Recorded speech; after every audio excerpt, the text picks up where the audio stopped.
In my Quentin Tarantino spree that is still going on super late because I've To already this day. watched. I've watched Once Upon a Time in Hollywood twice now, uh, and I was like, well, you know what? I might as well also do a rewatch of all of them in my own time. Now that's already out. So I watched Inglorious Basterds recently. That is arguably one of the most perfect movies ever made. Joe, you've seen this, right? I have. I've seen. This is the first Quentin Tarantino movie I saw.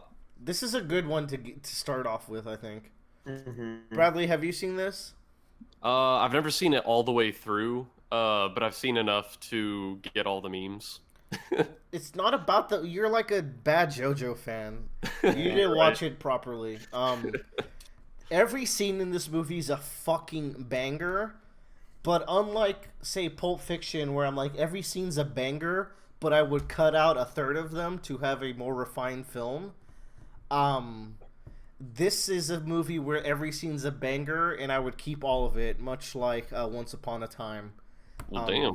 and a lot like Once Upon a Time, Quentin Tarantino really plays with history in this in a really fun way, where the Nazis get fucking ganked at the end of the movie. Yeah, the jungler comes out. The and jungler just, comes out and he just took Baron. He Yeah. just massacres them. Hey, we've been playing League these days. Yeah, It's we've been been a playing bad League a habit. lot, people. Our nights are actually eaten up by this terrible game, but hey, it's fun with friends. Um, oh man, where do I start with this movie? The first scene is a masterclass in tension building.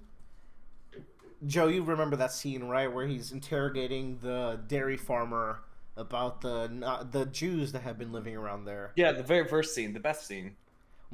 Bold, but it's top three, that's for sure. I'd say it's top two even. That scene is fantastic.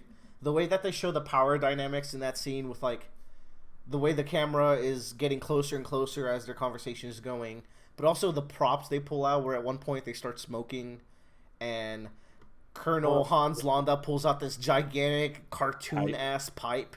I feel like that's like the equivalent of like flinging your dick out or something. Yes, very much so. And he's drinking milk in the scene and like just this villain drinking something as pure and infantile as milk. Man, Londa is so freaking good. Maybe not the best scene in the movie, but probably one of the most tense scenes. Probably one of the best written scenes in cinema.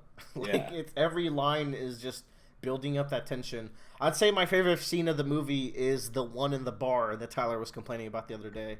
That scene is fucking S class. The way that they build up with no dialogue to the bastards messing up the operation, but then also not messing it up. The iconic line at this range, I'm a real Frederick Zoller, which is the Nazi guy that Shoshana is into, not into. He's into her. Like, just so many iconic things in that scene. With the three glasses and then playing the guessing game. It's while the tension is building. It's just such a fun way to do that scene. Yeah. This movie is big into cinema where movies are literally used to kill the Third Reich. Yeah. This man Tarantino is he has his niches and he has his things that he likes and he really sticks to them. I was watching a podcast about movies, and they were talking about Once Upon a Time in Hollywood, and one of them mentioned like when you watch Quentin Tarantino movie and there's a movie on the screen or shown, like it happens in Once Upon a Time in Hollywood, it happens in this, but the movie they're watching has this really cool action set piece, or it's really interesting. You kind of want to see what's going on, but then it gets overly trumped by the end of the movie by something even better. Right, like with Once Upon a Time, all the stuff with the bounty law, like there was some actual tension being built in those scenes, or the scene where Leo's acting and he kills it. Or like in when he's in the FBI squad, or in Right. the Oh man, Joe, let's just do another Once Upon a Time podcast. Another 2 hours. Yeah. But with this movie, you have the film Nation's Pride, and Frederick Zoller is in it, and it's very interesting. And it's just his battle against 300 Allied soldiers, and he really feels like such a cool hero to the Nazis, and it's like he's an upstanding guy. Aside from when he kind of gets fed up near at the end there, but he's just a nice guy who's a bit annoying, but he's got a good heart. And I like how he can't stand to watch himself on screen because like he has PTSD over it. Like he doesn't want to be glorified as this hero. He's very humble about it. Once again, up until he's like, Shoshana, why don't you let me in? Shoshana, let me smash, says Frederick. And I mean, she gives it to him there at the end, in an iconic way. We haven't talked about the Bastards really very much, but the scene where they're introduced and their scene with the bear Jew is just, that's like poetry in cinema in like the most violent way. Yeah. There's a really poignant line in that scene where Aldo is like, man, I'm glad that you didn't cooperate with us because, to be frank, watching the bear Jew kill you guys is the closest thing we get to movies around here. Yeah. Where Quentin Tarantino has a very specific view on violence in movies. He doesn't... To him, violence in movies is completely different from violence in real life, which is why it's so over-exaggerated as well. And I agree with him in that sense. But, like, yeah, he's kind of relating to that where, like, this violent act of a man with a bat destroying a Nazi soldier is, like, the closest thing to movies, which are inherently violent, that the Bastards get to see. The Bastards in general, they're all psychopaths. That's something you gotta understand when you're watching this. This is a platoon of angry Jewish men and one German man. Like, if you were to take them and put them in any kind of other setting that wasn't Nazi Paris or whatever, you would look at them and say, these are murderers and crazy people. And lunatics and whatever. But they're so entertaining in the right setting and with the right dialogue. But we all hate Nazis, unless you are a Nazi. Which, at that point, you should hate yourself. And that's really important because, like, their last mission is this huge, ballsy, do or die, we're gonna fucking kill them all if we can kind of mission. And it's very in character with the kind of psychopaths. These guys scalp every Nazi they kill just as, like, a fear ritual. It's just the craziest shit. But they're so fun. They're so likable still.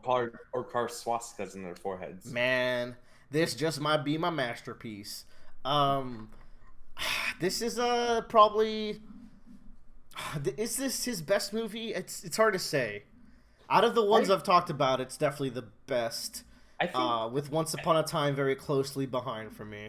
I think I like Once Upon a Time more than this movie. Yeah? I think because for me, I resonated more with, like, Clint and... it's Clint and Cliff, correct? It's Cliff and Rick and Cliff. Yeah, like I resonated more with their, for sure. And like the struggles of like having a career and everything, and just I like that setting a lot more. Yeah. The way I'd put it is that Inglorious Basterds has a better story and it's really tightly told and the pacing is fucking fire. But Once Upon a Time is a much more special movie. For reasons that, like, again, I don't want to outwardly spoil, but we talked about it a lot. What Quentin Tarantino did with that movie is kind of genius and very special. I felt, and I think the other thing is too is like, Once Upon a Time in Hollywood's a little bit more on the believable side of like relative events, whereas the Bear Jew is not. The Bear Juden is totally factually accurate. Your teachers didn't teach you because they were Nazis because they live in Texas. Yeah. But yeah, one thing though that I love about it is when, like, going back to the head carving scheme. I love that because you can immediately tell that as soon as like kind of Lambda realizes he's lost in that movie, he immediately regrets being a Nazi. Yeah. Oh man, that is such a good finale to that movie as well. Yeah. You'll get shot for this. I'll get chewed out. I got chewed out before. It's like, Aldo is playing a different ball game than you are. You don't have any power here. Yeah. It's like we're not Nazis. We don't shoot ourselves. I really like the scene where Londa's interrogating the guys for their Italian, and he's just making fun of them out of their fucking faces. And Bridget von Hammerschmark is just watching it happen, and she knows like she's pretty much caught. There's nothing she can do. That's another great character. Another great character is Shoshana, and the fact that this movie has like 2 revenge plots concurrently, and they don't even know that the other revenge plot is happening, and then it just all works out in this glorious climax is just really, really cinematic. Really good build up to that really fun finale. I think those are all the main points I wanted to touch. Out of the ones we reviewed, this is definitely top 2. Yeah. Ask me in a different day, and it's like between this and Once Upon a Time, with Kill Bill next, then Jackie Brown, then Reservoir Dogs, then Pulp Fiction for me. All good movies. I need to watch Django with you. Right. I'm watching Django next, Joe. Will you please watch it with me? If when we come up to Austin, if we have free time, maybe. We can use Cast. Oh, we could use Cast. Let's do it. Let's tomorrow. It's a date. I don't know. I hate the chair I'm in on my computer. Awful. Is Cast good yet? Is what yet? Is Cast good yet? Yeah, tell us, Joe. What's the 411? I haven't tried it since we tried it last. I mean, we gotta try it again at one point. We gotta do anime night at some point, so we gotta figure this shit out. We gotta watch more Kill la Kill so we can talk about it in the podcast. Yeah. Anyways, go watch Inglorious Basterds. It's fun. It's exciting. If you don't like blood, don't watch it. But hey, if you don't like, yeah, I just don't. I feel like to extend this conversation out, I feel like Inglorious Basterds is definitely like the movie everyone thinks of when they think Tarantino violence. He was on. Well, dude, Django Unchained gets fucking crazy at the end. It's so fun. But I think the thing is though, is that's at the end, whereas Inglorious Basterds, it's all the way through. Yeah, it's more spread out, I guess. Because like Once Upon a Time isn't violent until the very end either. Yeah. At which point it might be like the most jarring, most violent ever, but like it's so condensed. Yeah, but in a good way. But let's stop talking about Tarantino. Let's move on.